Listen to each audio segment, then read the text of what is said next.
Technology, bank stocks drag Wall Street to new low for 2022. New York. Technology companies led a broad sell-off on Wall Street Tuesday as bond yields surged amid renewed jitters that the Federal Reserve will act more aggressively than expected to tackle rising inflation. The S&P 500 fell 1.8%, with about 90% of the stocks in the benchmark index closing in the red. The Nasdaq, which is heavily weighted with technology stocks, slid 2.6%. The Dow Jones Industrial Average fell 1.5%. The major index's losses have mounted this month as rising inflation and the virus pandemic's latest surge cause investors to take caution. Heightened expectations of a rate hike from the Fed have kept Treasury yields rising. The 10-year Treasury hit 1.87% Tuesday, the highest since January 2020. It was at 1.77% late Friday. Investors are now pricing in a better than 86% probability that the Fed will raise short-term rates at its meeting of policymakers in March. A month ago, they saw less than a 47% chance of that, according to CME Group. The 10-year yield just continues to trudge higher, pricing in a more and more aggressive Federal Reserve, said Ross Mayfield,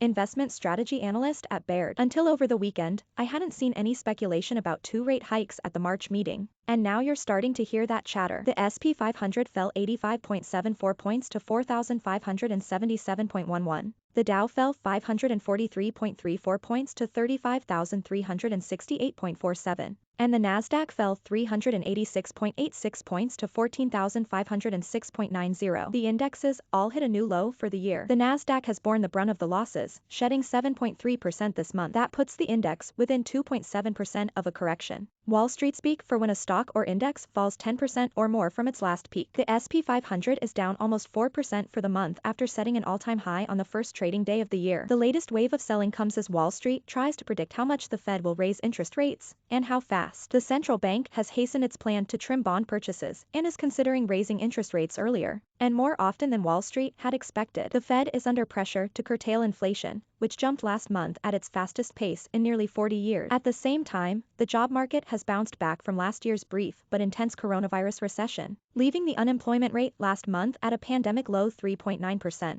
Giving the central bank more leeway to rein in the unprecedented support it's been providing the economy since the pandemic struck. While higher rates could help stem the high inflation sweeping the world, they would also mark an end to the conditions that have put financial markets in easy mode for many investors since early 2020. Higher rates also make shares in high-flying tech companies and other expensive growth stocks less attractive. Big technology stocks, which have an outsized influence on the S&P 500 because of their high valuations, have weighed heavily on the market this year as investors shift money in anticipation of the higher rate. The sector was the biggest drag on the S&P Tuesday. Apple fell 1.9% and chipmaker Nvidia slid 3.9%. Banks also weighed heavily on the market after Goldman Sachs said its fourth quarter profit fell by 13% from a year earlier, largely due to the hefty pay packages Goldman is paying staff. Goldman's results echoed those of JP Morgan and Wells Fargo last week, which also flagged lower profits and higher expenses due to increased employee compensation costs. Goldman shares slumped 7%, while JP Morgan slid 4.2%. Wells Fargo was down 2.4%. Small company stocks, a gauge of confidence in economic growth, also lost ground. The Russell 2000 index fell 66.23 points, or 3.1%.